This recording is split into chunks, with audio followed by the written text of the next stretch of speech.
Hi there, my name's Tom Manners and welcome to another episode of ResourceFULL. This is number 6.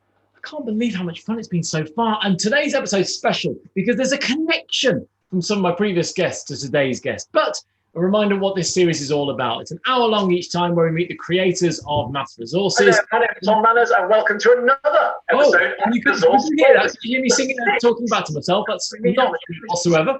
That's the thing. There's a connection. Can we hear that? Is that gone? Guest to today's guest, but this is brilliant. Everything's going wrong. We meet the creators. That's what you don't do. Are you okay? You got it? Oh, this is brilliant. Can we just forget the intro now? Is everything still working? Because I don't know what's happened there. That's just bizarre. Have you got YouTube open, or has Dave got YouTube open? I think Dave might have had YouTube open or something there. So Dave, close the YouTube because that will. That's why you get the feedback. That's gone. YouTube is gone. There you go. You should all be fine now. So, am I still broadcasting? I'll put it that way. Yes. I am brilliant. So should I just start again? Start again.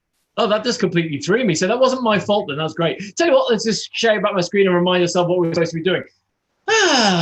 Wonderful. Yes, so they're created by the people who created them. So we're going to find out from them in all of these series here what they're thinking when they created this and how we should use it. And that's the most important thing about resources that we pick up. We often as teachers get given these great resources, but actually we need to know how to use them. It's really, really important. Hopefully you'll be asking questions on YouTube or, of course, on Twitter using the hashtag ResourceFULL.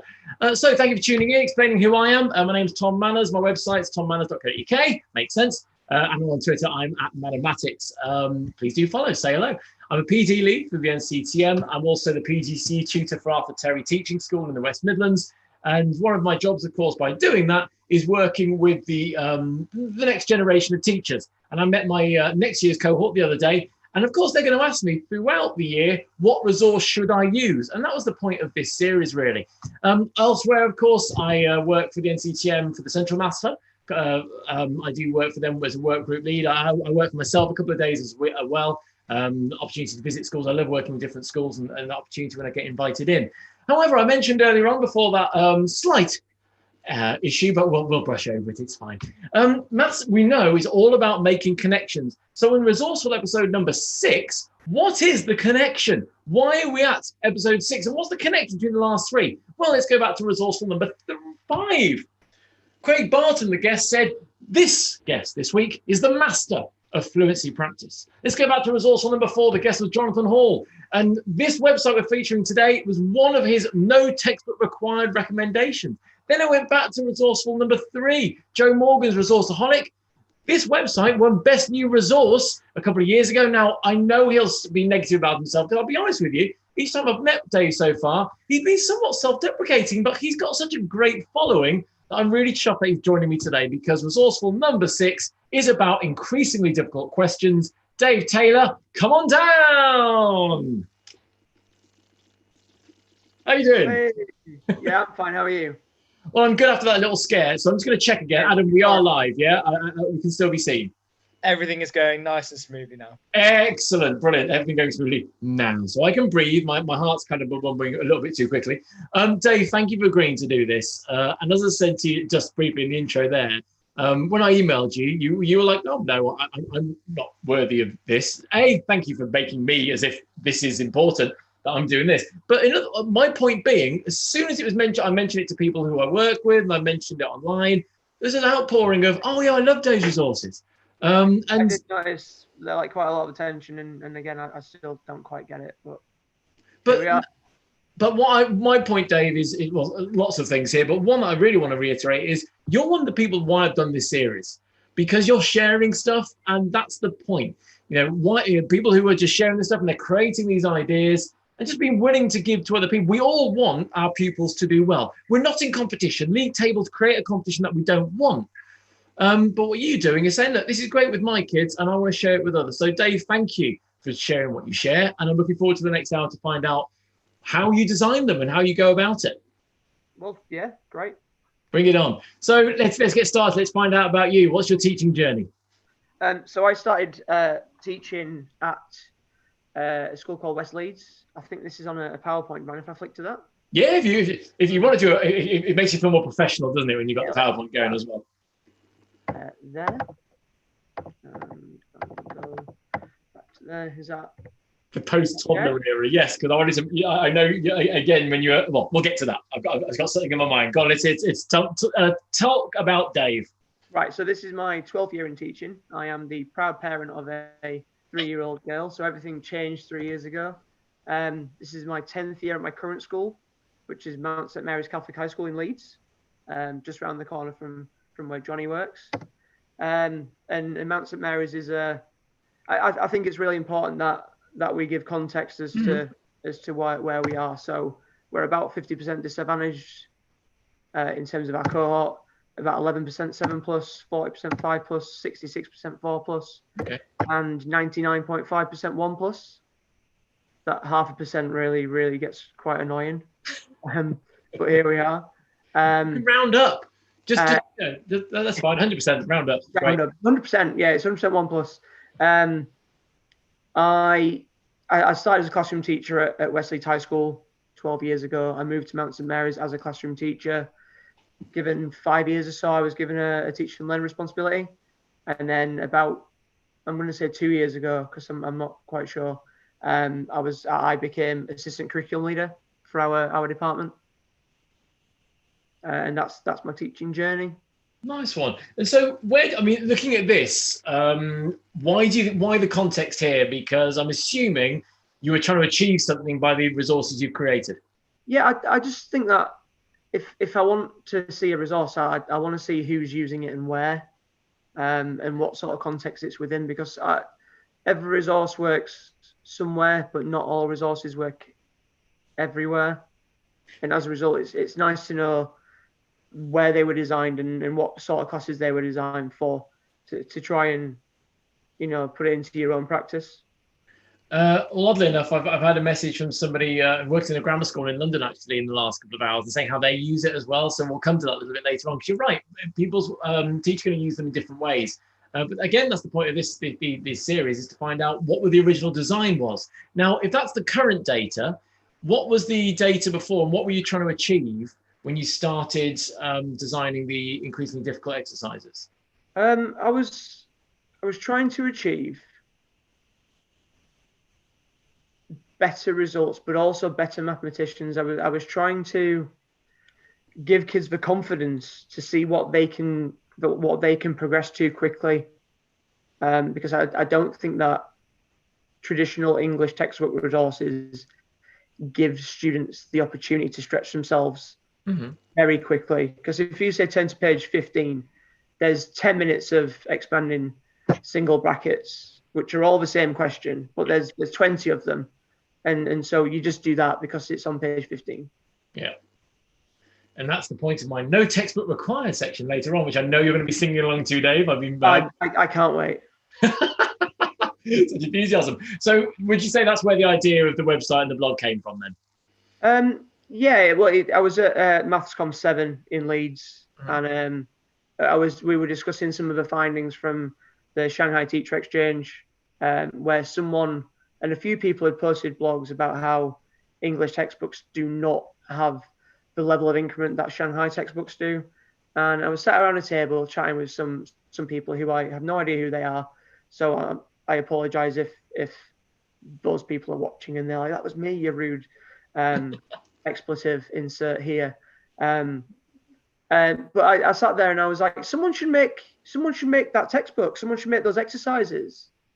And then I got home and I was still thinking about it, going through my notes, and it quickly dawned on me that it's going to be me. I'm going to have to make those resources, because 12 years of teaching, you take so much from the internet. It's just nice to be able to create something and give back to the people who you've stolen from for 7 years. Because the increasingly difficult questions is one section of your work. You've shared loads of other resources on TES as well. Over 220,000 downloads is phenomenal.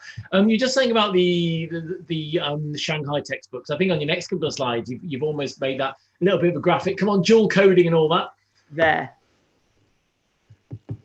And so, yeah, that quick progression. And so when you were at Maths Conf then, so were they giving examples of those Shanghai textbooks, or did you see anything in particular that really triggered it for you? There were a few, but I don't think that you can take what you see and not adapt it for yourself. So you've got on the left here, you've got your really low ability sort of level of difficulty in the English textbooks, and the Shanghai ones start at the same plus, but they're already 5 levels of difficulty higher, and even ones that start higher, they start lower, but they're already higher by the time that they get to it. So the kids have a really low starting point and a really high end point, and they can show progress so quickly and gain such confidence in what they can actually do. So what were the first ones you designed then, and what were you thinking when you designed them? What was it you were trying to achieve, do you think? I couldn't tell you which ones came first, but I remember the process. So I took the idea back to the department, and the first ones were literally just a scrap of paper with the questions 1 to 10, 1 to 12 written down the side. And I just write a question on question 1. And I asked our other teachers just to write down which question comes next. If we're going to make this a little bit harder every time, which question comes next? And by the time we got to 12, we were like, that's a much more difficult question. But the increments weren't that much. And as a result, why were the 12 questions that we were giving kids all the same level of difficulty when the jumps that can be made between question 1 and 2 and 2 and 3 and 3 and 4 and 4 and 5 are not that great? By the time you've got to question 12, the difference between 1 and 12 is huge. And the feeling that a kid will get by working through that, it's like when my daughter apparently changes every day. I don't see it. I don't see her growing every day. But when I look at a picture from 3 months ago, there's a massive difference. And I've been shut in the house for 3 months, and then she goes to see my parents, and they're like, "Oh, she's so big," and I'm like, "No, same size as yesterday. It's fine."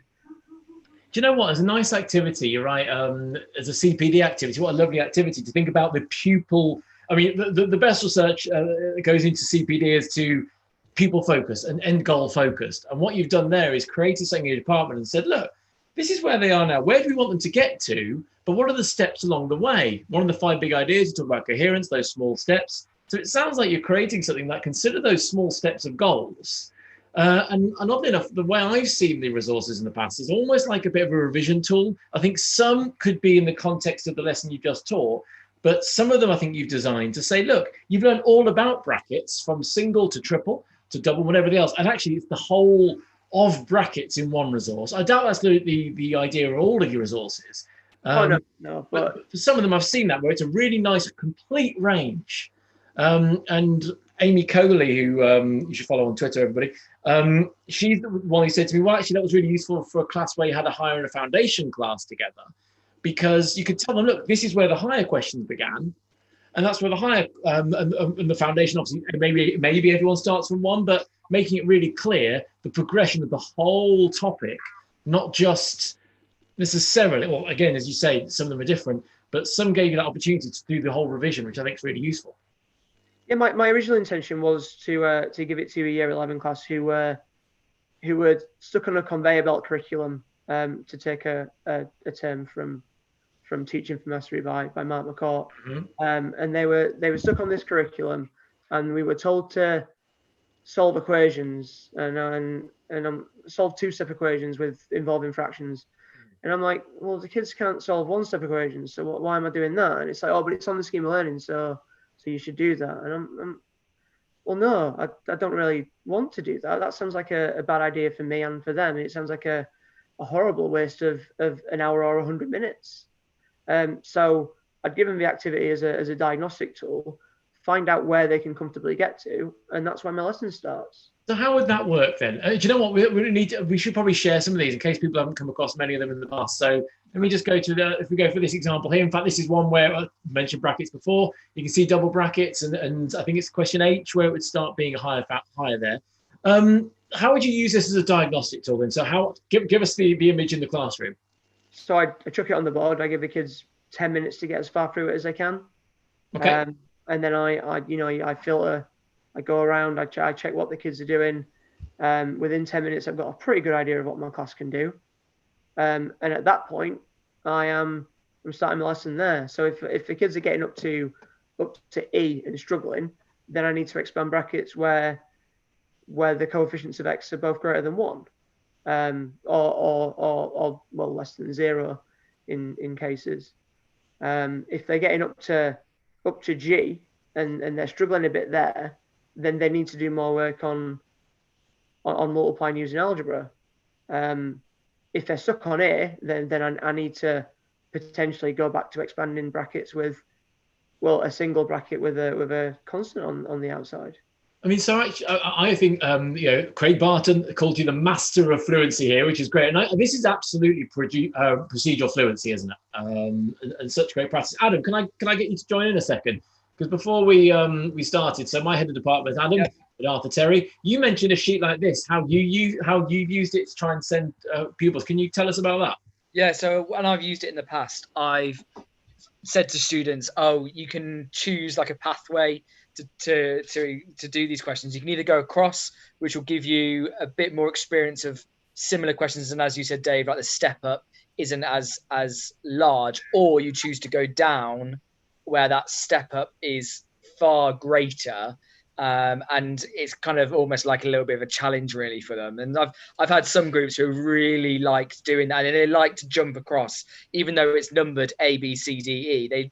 They because it's framed around this increasingly difficult exercise, they understand that hopefully the last one is the more challenging one. So they naturally, some of the ones who want to get there will try and jump to the last row to see if they can give that a go instead. So how I've used it in my classroom is to try and push that challenge and to really get students to think about which question they're going to start on and which one they're going to go to next, and then address any kind of misconceptions and issues along the way. So yeah, that's how I've used it in my classroom. I mean, sometimes it's nice to maybe start on A, B. You've got a kid who's flying through them. Why not just jump to E and just take a zigzag instead of going across or down or straight through them? I don't think that there's a definitive way to do this, and that was actually part of my thinking when I designed them. I don't want to tell people how to use them specifically. I want something that's quite generic that can be thrown into any presentation, into any lesson, that people can use how they want. But I want it to be challenging, whilst also being quite open to lower attaining students being able to access it. You've designed all of these so they print on A5, and you've always fitted them in to reduce printing costs, which is fantastic in itself. But also, I mean, with that as well, I think because you've got that design of, as you say, increasingly difficult. Adam suggested either going horizontally or vertically. You kind of have the race element, which I know again a grammar school colleague messaged me and said that actually for them they see these and go, oh great. And they know they're getting to the harder stuff, and you get that competition in the classroom. But again, as you said, this isn't about dictating how to use it; it's suggesting more and more ideas, and that's what I'm hoping we achieve from this hour. Interesting. I love the way you created it, though. I think that's a really lovely idea as a department exercise. Let's look at another one. Just go back to that one. Go on, Adam. Tom. So as an example, Dave, on this one, if you go down A, D, G, and J, test of my alphabet. Yeah.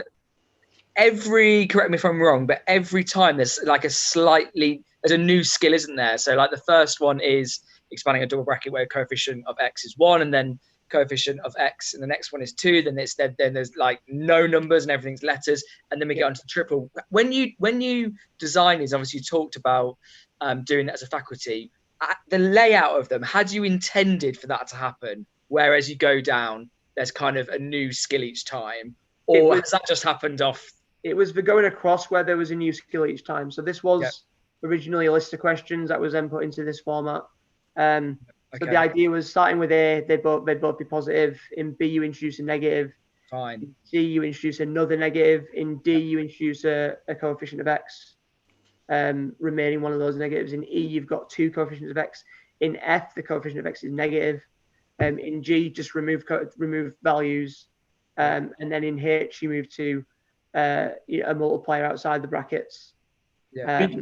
I'd be interested to hear if people are typing. I think in the last few weeks on doing this, we offer the option to type live on the side at YouTube. I think people are actually just watching, but if our people are using it in different ways, be interested to see what people say, or on Resourceful. Somebody's just asked whether what do you think that being able to get to the end of this, so from A down to L, do you think that implies mastery of the concept, or is just purely procedural?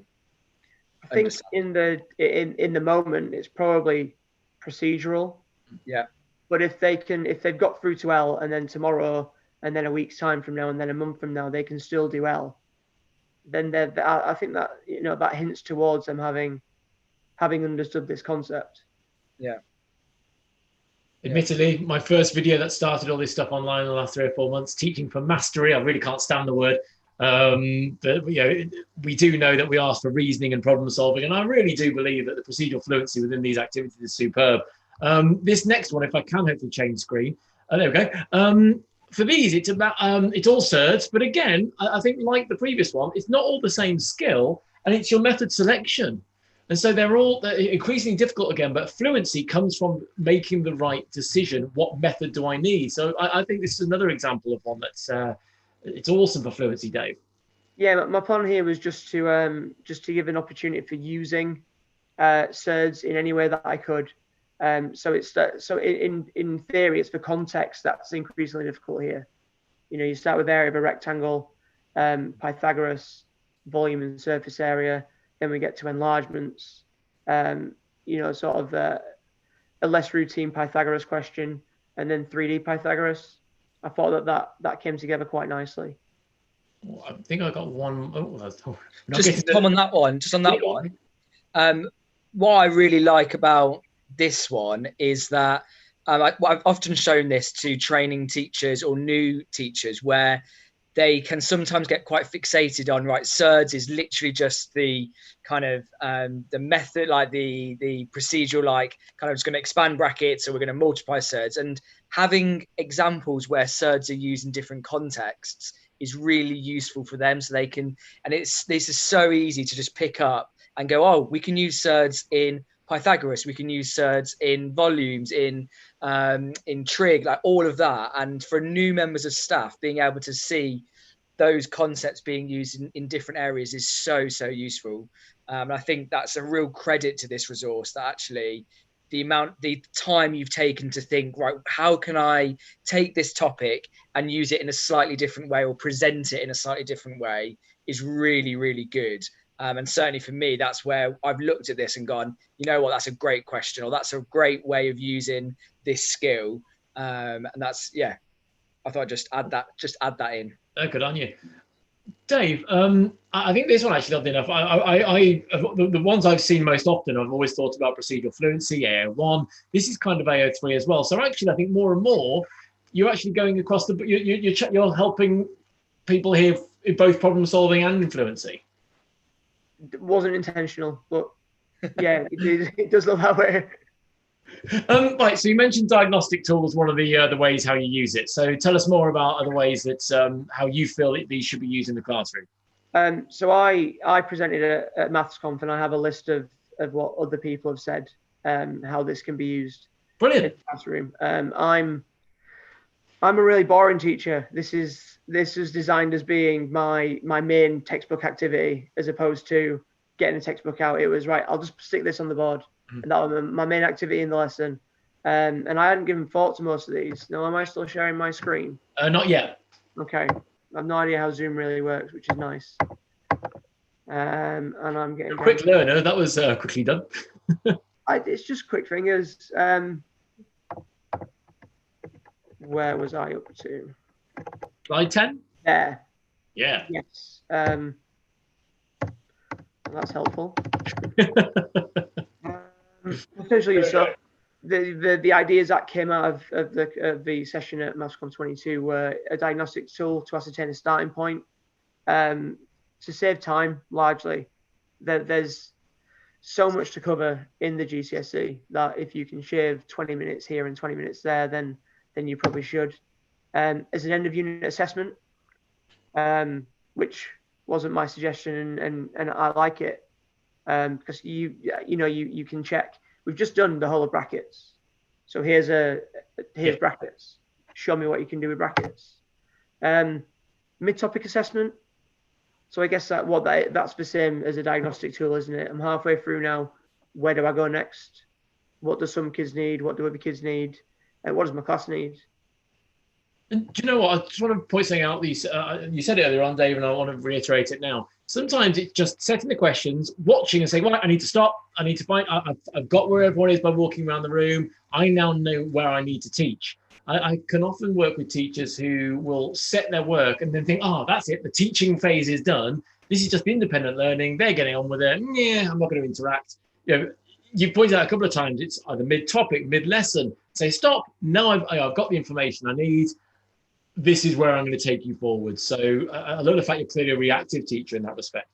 And Dave, you referenced the fact that it's a great diagnostic tool. And I think coming out of lockdown and going back into a classroom setting where we've potentially had quite a long time of not face-to-face teaching, this is going to be such a powerful resource for teachers to be able to pick up and go, right, I've potentially got a new class in front of me. I've got 30 mixed ability students. What do they know? What don't they know? And what do I need to tackle straight away? And I think because the questions don't seem too daunting when you see them, that's going to be a really useful resource for teachers to be able to just pick up and use straight away in September. Yeah, I really hope that it does have a good impact there, because that's going to be quite a challenging time. Yes, definitely. Tell us more, Dave.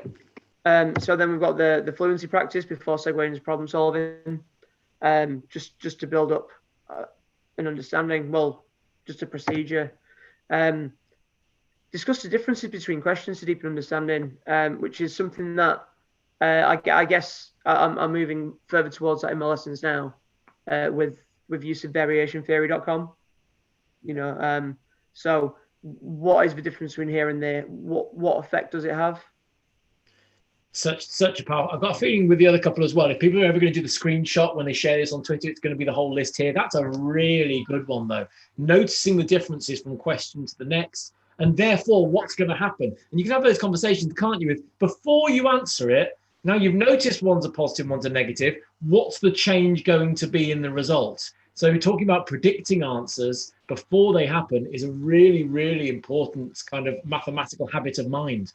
Yeah. And I think doing that at the beginning of the topic could be really powerful as well. Like showing students, like, this is the journey of this topic. This is what we're going to need to try and be able to tackle, and like getting students to think about how the questions are varying right at the very beginning. So this is where we're going to start, and this is where we're going to end up, and this is what we're going to do all the way in the middle. Like, what's the difference between the first question and the last question, and getting them to think about that mathematical journey right from the word go. I think that I've never really thought about it like that, and that's you can stand up and say, look, this is where we're going to start, and this is where we're going to end. Look at the progress that you're going to make. Yeah. Awesome. Keep going, Dave. I'm loving it.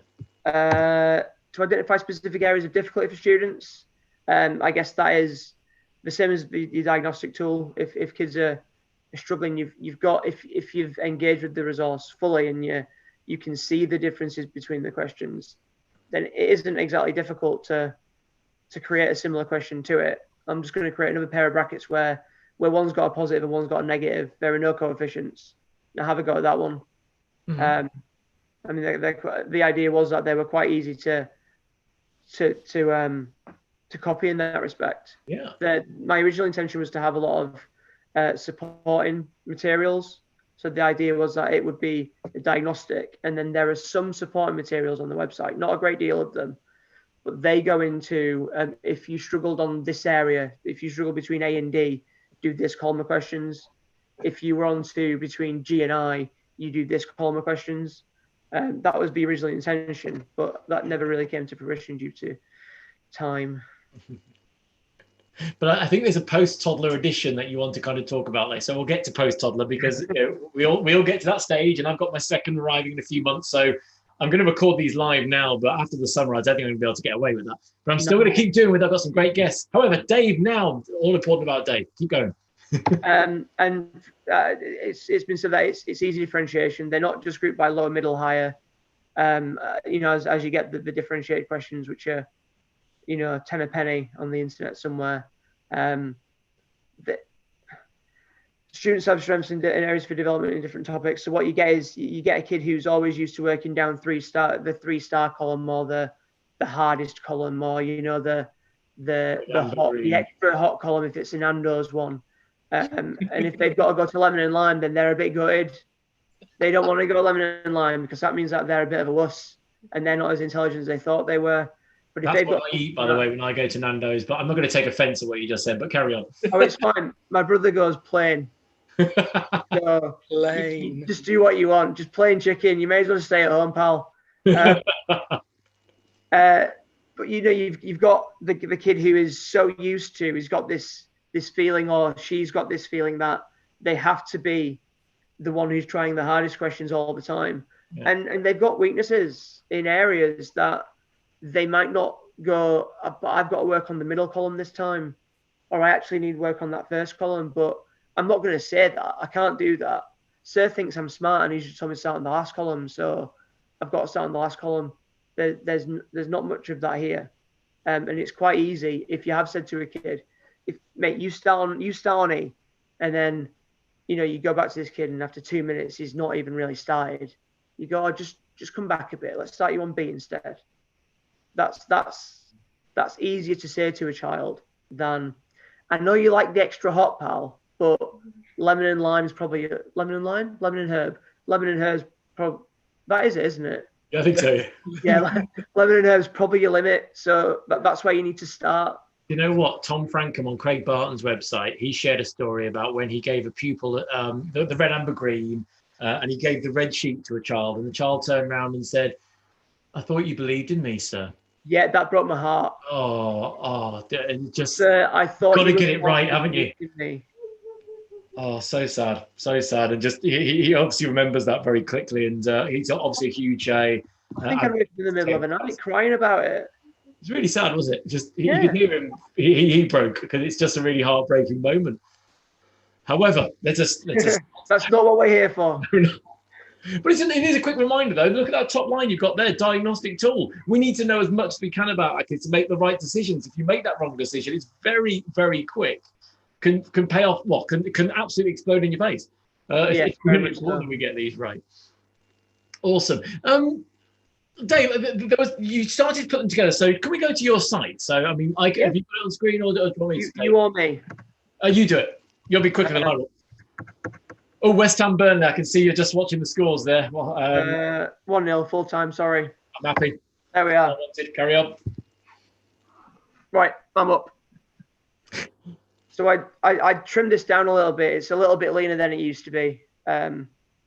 I've removed much of the pages haven't gone. They're just gone from navigation. Okay. So it's not as I've deleted any of the work that was there. But this is the website. This is the landing page. taylorda01.weebly.com. And of course, there's your Twitter handle as well. So if we're going on to increasingly difficult questions there at the top, you've done it by number and algebra and whatnot, but you've made an e-textbook, haven't you? I did, yeah. So when I started creating these in, let's say, 2016. Okay. And it was a lot of work. I mean, if I just keep pressing page down, it was a lot of work. Not as much as it probably looks, but it was a fair whack. And I kind of wanted to be able to give a second version of the same thing with changed numbers. And changing numbers was just giving me a headache. Probably how I'm giving people a headache, clicking up and down. So the e-textbook is just by clicking this link, and it will download. And I'll open it.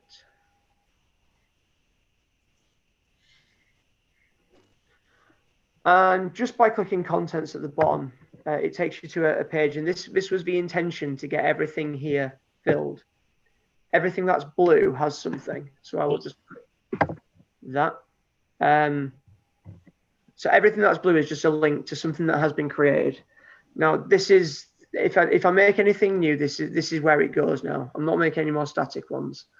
And I don't think, I think I've updated this twice in 3 years. So I'm not doing very well on that. But if I go to something like scatter diagrams, scatter diagrams is fairly straightforward. All the names are done by alphabetical order so that you can annotate them on a sheet. And all the data in each column is just randomly generated when you press F9. Okay. And you see that it's house points and behavior points, and English and maths test scores, and paper 1 and paper 2. Lovely. In an exam.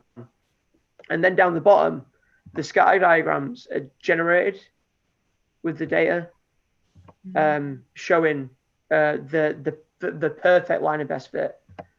And then everything down the bottom is also updated in terms of what each one shows. In case of no correlation, some of the questions disappear, because if there's no correlation, then there's no point. I love the fact, I mean, I honestly don't think you big yourself up enough, Dave, because I wouldn't know how to make any of this. And by sharing, and again, this is what this series is all about.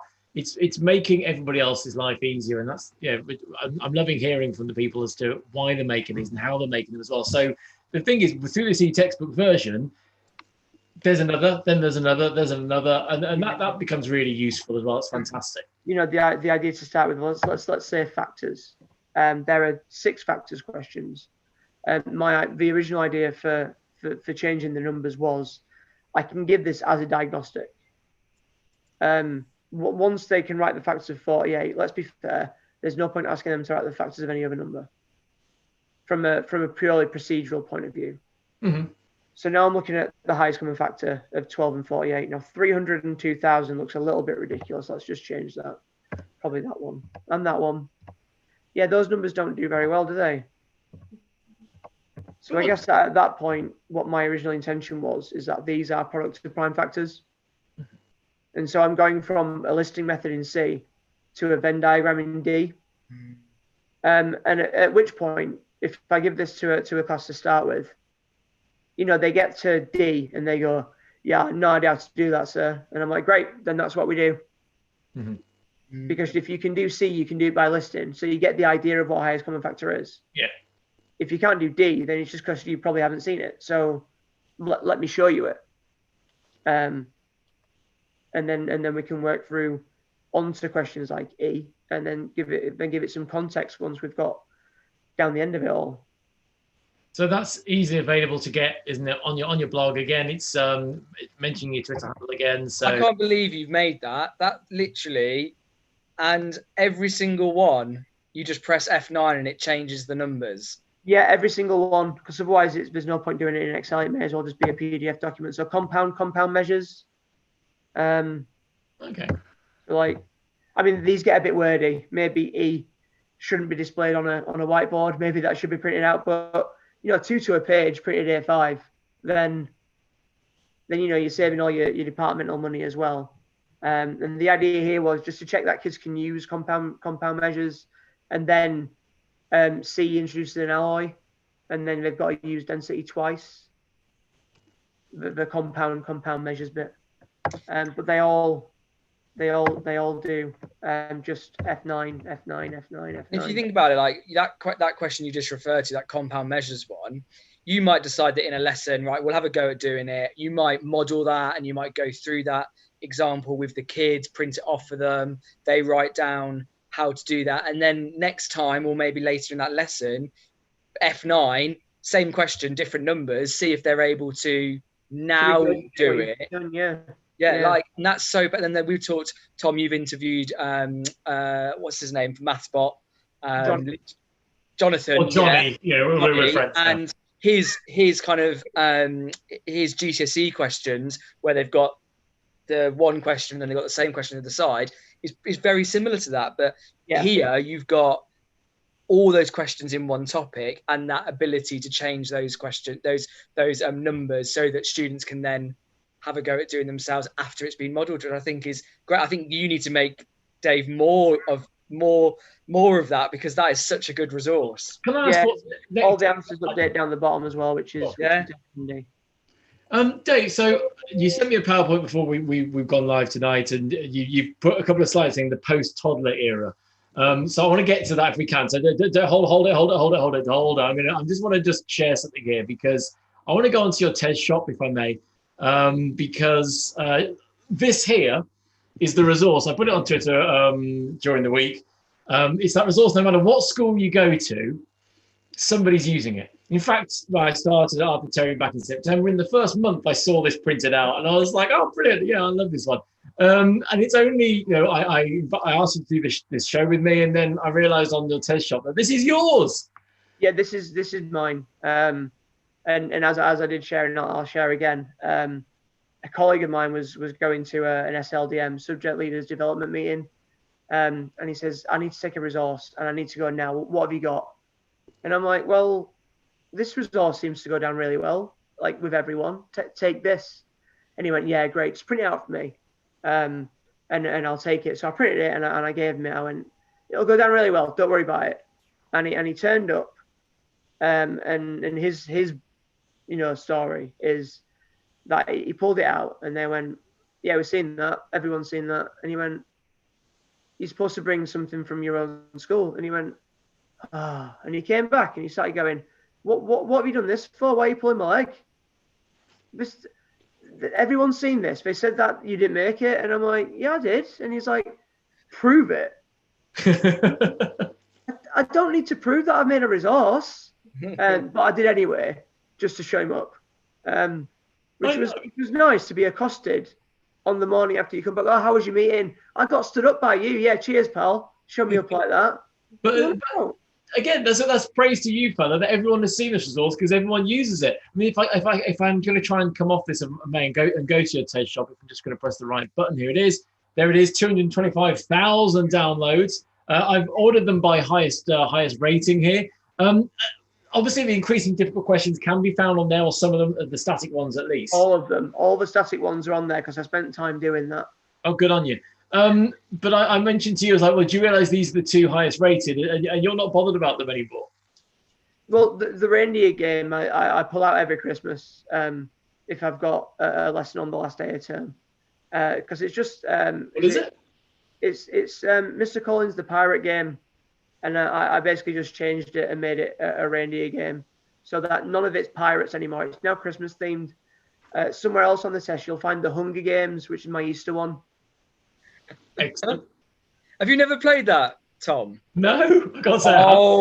Right. So in Arthur Terry, it is such a big thing at Christmas and in the summer. The pirate game is huge. All the kids want to play the pirate game. Like it's amazing. It's so good. Well, the thing is, I'm a Christmas person. Given the fact I thought I was wearing Christmas socks. I'm sure I'm wearing something Christmassy right now. But my son's been asked for the snowman today, so he's 2. And we listen to the snowman, and so Christmas happens all year round here. But that's my life. But yeah, I just wanted to make sure this was shared here because I just found it really funny that I found this ratio of robberies. I was like, that's Dave's. That's brilliant. Yeah. What about the post-toddler era then, Dave? Because the post-toddler era probably comes down to the reading that I've done since Eliza arrived and the CPD that I've been on. And it's share screen again, isn't it? Yeah, I can do that. I've learned there. Yeah, so when Eliza was born, I think on the same day that Joanne announced that, I got the Resourceaholic Award for Best New Resources 2017. Best day of your life. Yeah, it was a great time. I couldn't move for gifts, but things change when a baby arrives, and my wife will probably disagree that and say that well, nothing changed for you. You just sat there and did your work. I was busy with the baby. I tried.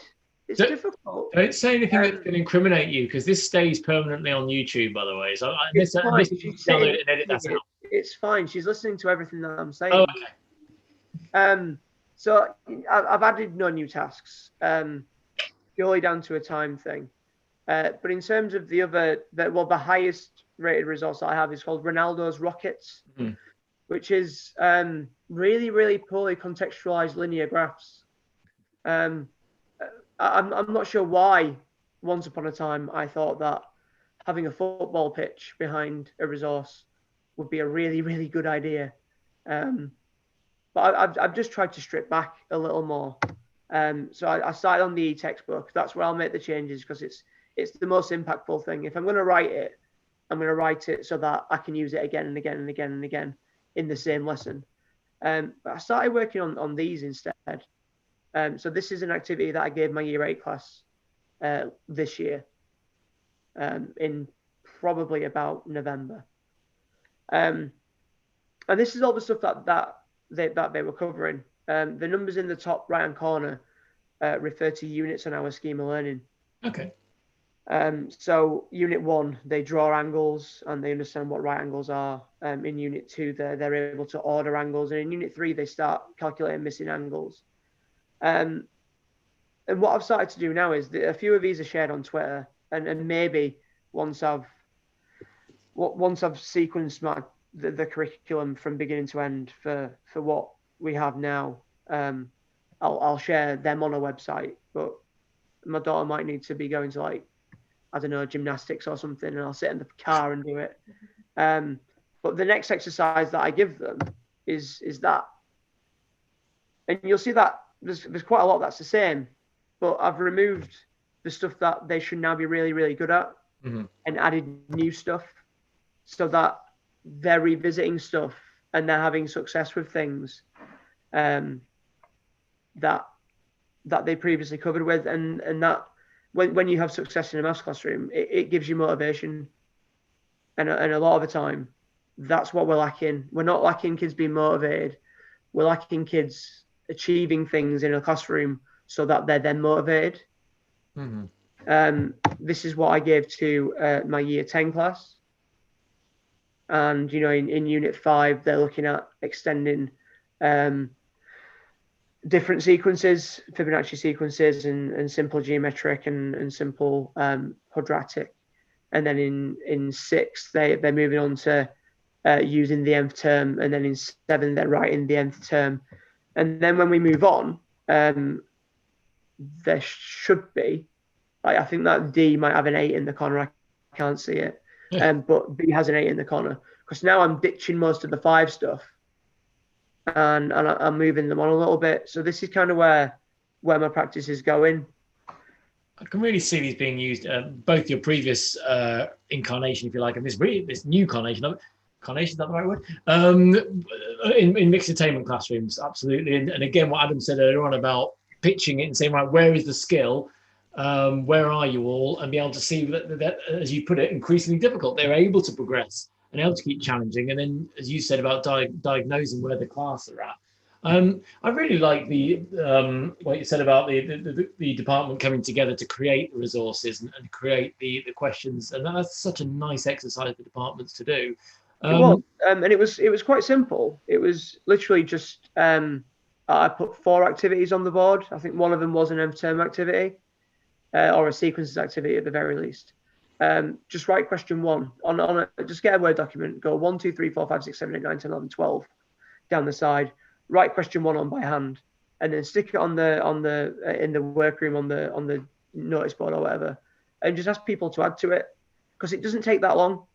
They've gone in to make a coffee, they've gone in to make a phone call, and then it takes 30 seconds to add the next question in that activity. When you get down to 12, take it off the wall and type it up. Dave, I've got a quick question.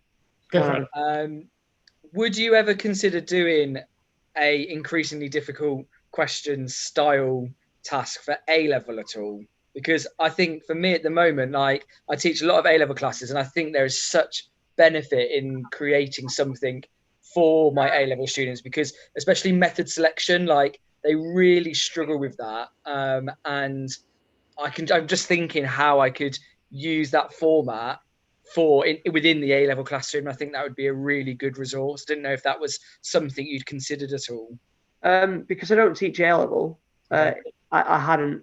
It's not anything. I teach level 2 further maths.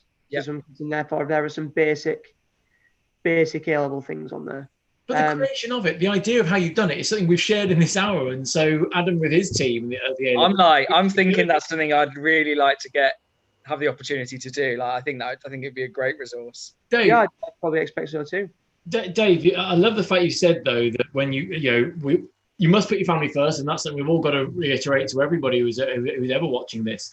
But the fact is, you want to give back, and you said, I want to make these new ones, and when I do, eventually they're going to go online, and that's a fantastic attitude, and you represent so many good people who do share so much good stuff, Dave. So thank you for everything you've shared. But as you may know, as part of this series, it is important that we find out the other resources that are online, because the textbook, I'm not a massive fan of textbook necessarily. I think there can be good ones, but you don't need textbooks because no textbook required.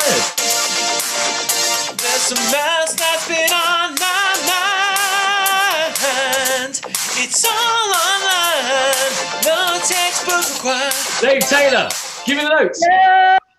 Yay! Although, admittedly, just to reiterate, I'm not anti-textbook. I simply love how much is shared online. I also want teachers to make sure they don't blindly follow questions, is what you were saying earlier on, Dave. So we get on in that respect, definitely, without giving thoughts as to why they use those questions. So all my guests who are on the series are giving me their answers as to what websites you use. Now, in fact, you know what? I will go to the website. You sent me all of these. And I'm going to show them all in one go. And already we've featured some of these in the ResourceFULL series. But this just demonstrates how much good stuff there is online. Some really, really good stuff there. But I'm going to choose, you've chosen 3. So if I come up here and go onto the internet here, this is the first one that you gave us, the Centre for Innovation in Maths Teaching. Can you tell us about it and why you chose it? I chose it because that everything there is freely available, and it's a fully resourced curriculum from primary through to A level. And I know that a lot of people are going through rewriting their curricula, and I see no better place to start than CIMT if that's what you're going through. So if you go on resources, yeah, let's look through it. And the MEP. Okay, so this one here. Yeah. Now, it starts with primary, and I've not spent a lot of time on that stuff there. There are full textbooks on here that you can just, no textbook required. You've got PDF versions of textbooks that you can just flick on the board. The thing that I really like about these is just at the bottom of your screen now, you've got the interactive material. Okay. If you open one of those, and I didn't know these existed until about 3 months ago, and now they underpin one of the biggest resources that underpins our curriculum. But if you choose any of these, I don't really care which. Fractions. Okay, equivalent fractions. So if you've just, I guess, page down, there are examples where you can click show me and it'll show the kids what to do. And then anything that they can then put in, they can self-check their answers. Okay. And in fact, it's visual as well. And let's be honest, the graphics would suggest the website is a number of years old, but in fact, look at the pedagogy being used. We're using representation, and quite frankly, we're using. Oh, I see. So you haven't typed in anything. So you check your answer, and then you click. If you get it wrong, you click tell me, and it changes it to correct answer.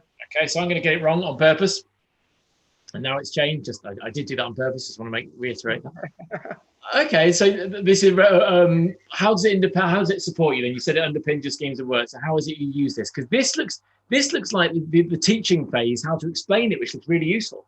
Yeah, well, I have so I've just spent hours and hours putting together what I've called a home learning center, which is not freely shared because it's not my work that's gone into it, but I'm using it to share with our students. Whereby every single objective in our curriculum has a Call It Maths video attached to it, and where there's one of these attached to it, and where there's one of these available, that's also attached to it. Awesome. Yeah. That was the first choice on no textbook required. Secondly, Call It Maths. It was difficult going through the websites that I tend to use, having had that massive list already gone through in the first 5. But Call It Maths is since I started teaching and finding more things online, Call It Maths has always been there, and there's just such a wealth of resources that I'm sure everyone's aware that they're there, but if they're not aware, then they very much should be. Particularly the further maths stuff, because there's not a lot of further maths stuff around. So for the level 2 further maths course offered by AQA that our higher retainers do, this is my go-to place where I can get practice questions and answers, and even videos to attach to our curriculum, because our scheme of learning now also has the level 2 further maths objectives written into it. So much stuff on this website, isn't it? The fact he's managed to put videos to so many topics as well. But you're absolutely right, for this kind of course, and you often see that, don't you, when people share asking on Twitter, what about this distinct course? So good on you for sharing that one as one of the three. Finally, mathsforeveryone.com. And look, he's telling you his stats here. 4 million downloads, test average rating of 4.9. So this is interesting. Go on, tell us more. Why do you use this? How do you use this? I guess this just comes down to my GCSE classes there. If you scroll down, in fact, it's for every class, because you've got SATs questions by topic, you've got GCSE questions by topic. And when I started finding resources online, and I've no idea when this was, there was a Kesh website, Kesh Maths, which was like King Edward's, Sheldon Heath. It's about 5 miles. Really close to us. I honestly have no idea. No idea what it is. As far as I'm concerned, it's just somebody called Kesh who's sharing a lot of stuff. And I guess that this has kind of just taken over it for me.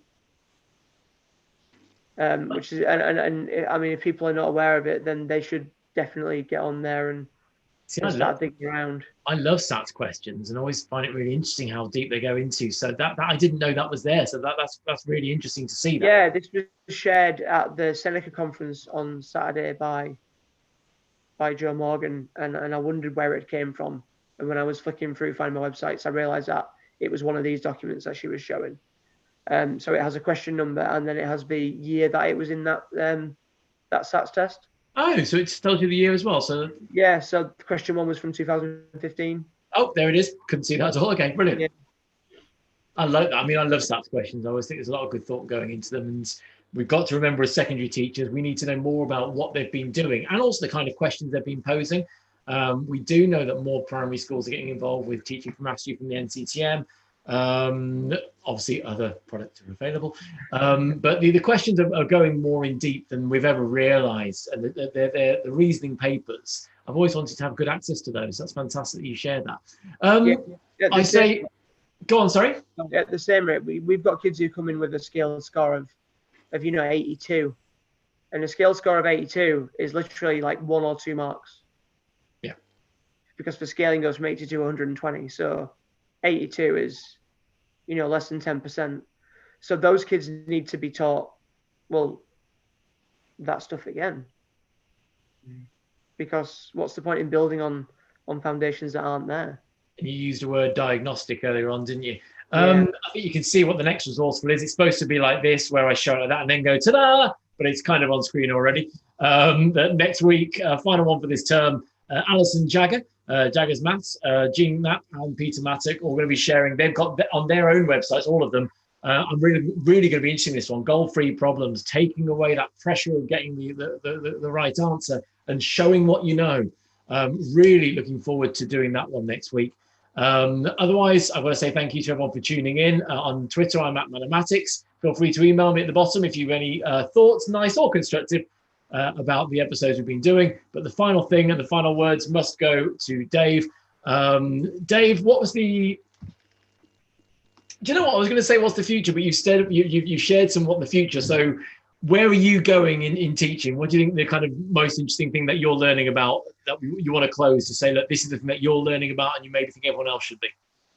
I really want to get deep into the idea of mathematical maturation with ideas. So behaving mathematically 2 years after children have first encountered an idea. Mm-hmm. So in terms of and this is and I can't even give an example. This is why I need to look more into it, because anything that I say will be so basic that you're going, yeah, no, I get that. Why bothering doing that? By that, you're an example of we're all continually trying to improve and we're all learning new stuff. And you've certainly taught me some new stuff tonight as well. It's coming up to 9 o'clock, and you told me that your internet tends to die at 9 o'clock. So yeah, just has a bit of a timeout. I've done too much now. I just need to turn off and turn back on again. In which case, do you know what, Dave? Thank you very much for joining us today on Resourceful. Good on you.